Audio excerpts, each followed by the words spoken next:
Everyone, hopefully सभी ठीक होंगे। तो आज हम जो भी पढ़ने जा रहे हैं वो है हमारा सब्जेक्ट जनरल इंग्लिश और ये first year BCom second sem वालों के लिए यूज़फुल रहेगा। तो मैं पूरी कोशिश करूँगी इस बुक में जो भी चैप्टर्स है उन सभी को कवर अप करूँ। और ये जो भी मैंने सीखा है अपने टीचर से, जो भी मैंने गूगल से सीखा है, जो भी मैंने यूट्यूब से वीडियो देख के सीखा है, वो सब इसमें मतलब मैं बोलने वाली हूँ, जो भी मुझे समझ में आया है। तो चलिए देखते हैं हमारा फर्स्ट चैप्टर क्या है। फर्स्ट चैप्टर हमारा जो है वो है मनी। जो इसकी लेखिका या फिर राइटर है वो है मुप्पला रंगा नायकम्मा। तो इस चैप्टर में जो भी है वो मैं हिंदी में तो नहीं समझाऊंगी, क्योंकि आपका जो भी एग्जाम्स रहेगा वो हिंदी में तो आप जाके लिखोगे नहीं। तो ये ज़रूरी है कि आपको मैं इंग्लिश में ही समझाऊँ और इंग्लिश में ही आपको लिखना पड़ेगा। तो उससे पहले हम इस चैप्टर में जो भी कैरेक्टर्स आएंगे उसके बारे में जान लेते हैं। तो ज़्यादातर तो यहाँ पे कोई कैरेक्टर्स उतने हैं नहीं, 4 से 5 कैरेक्टर हैं जो मैं आपको फ़ोटो के ज़रिए समझा दूंगी। और ये रियल कैरेक्टर्स बिल्कुल नहीं है, आप गलत फैमिली में मत रहिएगा, ये बस आपको समझाने के लिए है। सबसे पहले कैरेक्टर हमारे आएंगे सन इन लॉ या फिर ब्राइड ग्रूम, नेक्स्ट ब्राइड जो दुल्हन है वो, और उसके बाद में आएंगे फादर इन लॉ। जो ये फादर इन लॉ है वो ब्राइड ग्रूम के फादर इन लॉ है और ब्राइड के या फिर दुल्हन के पापा लगते हैं। नेक्स्ट कैरेक्टर है हमारे मामा। जो ये मामा है वो दूल्हे के रिलेटिव लगते हैं, एक दूल्हे के मामा है। और नेक्स्ट कैरेक्टर लास्ट जो हमारे दिखेंगे वो है डॉटर। जो ये डॉटर है वो इस दुल्हन या फिर इस औरत की बेटी है, जो लास्ट में दिखेगी। हम आगे जाके कहानी में समझेंगे इनके क्या क्या रोल्स है। Now let's go through the summary. Here the story begins with son-in-law demanding money to father-in-law. He says that he would agree to marry only if father-in-law pays him 1 crore rupees. The discussion goes on whether he should take the property or 1 crore rupees. At that time, a relative of the bridegroom or the son-in-law, who is Mama, he suggests that the property's worth is more than the cash which he is taking. So he should demand cash that is equal to the worth of the property, that is 1 crore and 10 rupees. After a long argument, he agrees to get married if the father-in-law pays him 1 crore and 10 rupees, and that was fixed by son-in-law. But father-in-law pays that huge amount of 1 crore and 10 rupees in 10 paise coins, which was accumulated by him and collected in a bag which was kept in a shed.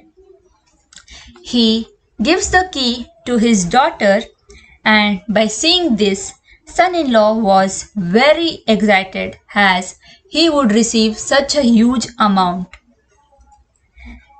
But after taking such a huge amount of money, and he is in a lot of dilemma that did his father-in-law counted the money properly?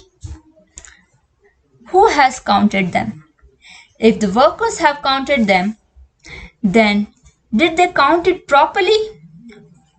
If there is any counting mistake or difference or the shortage which would occur, will his father-in-law pay him such a huge amount of money if there is any difference?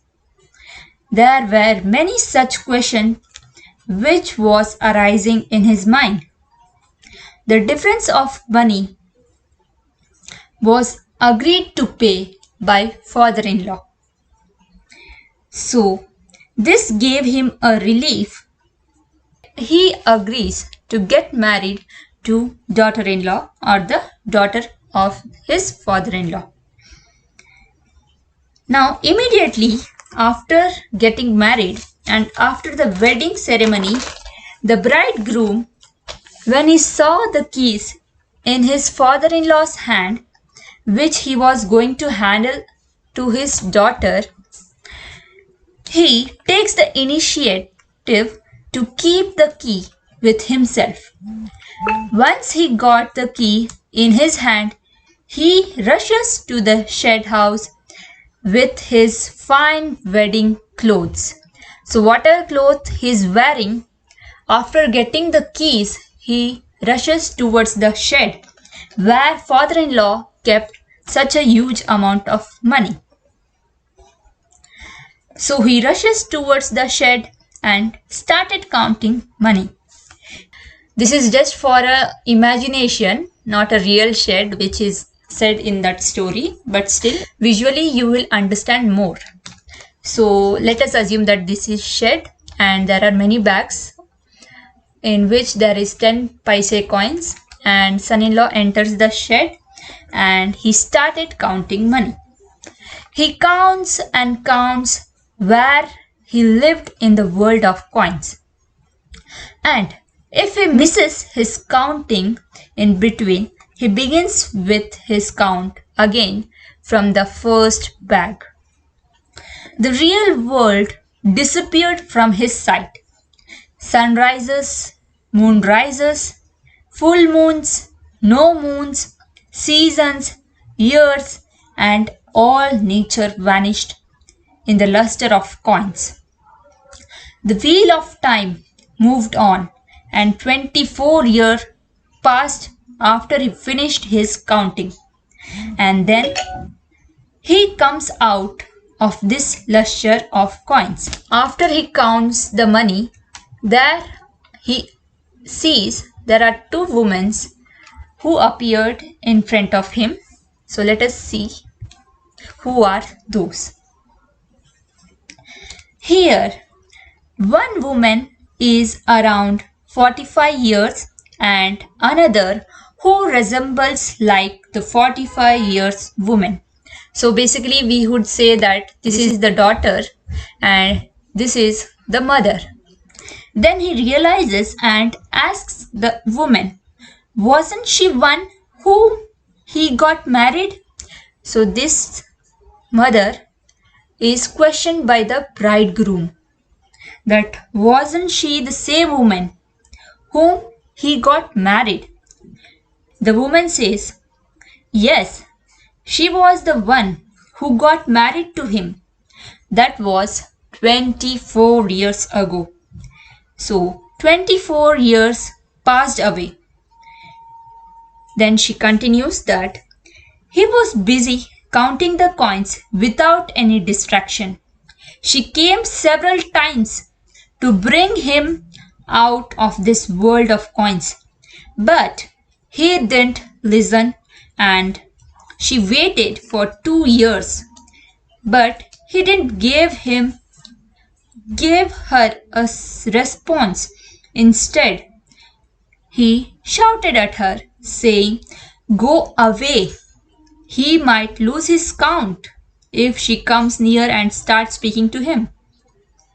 She tells him that she was very sad of this behavior and got married to a noble man who never asked for dowry. After waiting for many years, she got married to a noble man who didn't ask even a single rupee to get married to her. Her father agreed for her desire to get married to that man who didn't even ask a single penny to get married. She says 5 governments passed during this period. Her daughter got graduated and she got married to a noble man who had not even demanded a single rupee coin as dowry. She told him that she was waiting for this man to realize his mistake and come back to her, but he didn't even care about her. She came to him several times saying that she got married to a nobleman. She gave a birth to the child. Every 2 years, she tried to communicate with him, but he didn't realize his mistake and she had to wait for 24 years to speak to him about what had happened in real life. As he shooed her away, saying that he might lose the count. But now, as he have finished his counting, is he happy about that? But the man or the bridegroom tells her that he was not at all happy, as there was a difference of 40 paise. His father, the father-in-law, told that he would pay twice of the difference. Now, who will pay him 80 paise?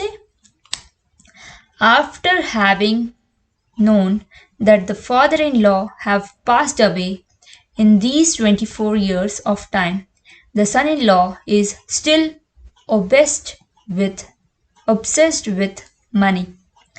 Hence, seeing this, both of the women moved away from the place, and as they were speaking to each other, the mother says to the daughter that it was her mistake, that being an educated woman, she agreed to marry such a greedy person who required and demanded dowry to get married to her.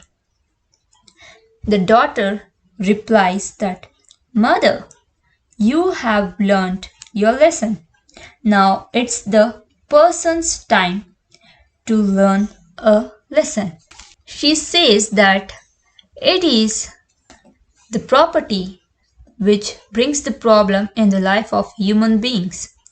In India, the dowry system began from property issue.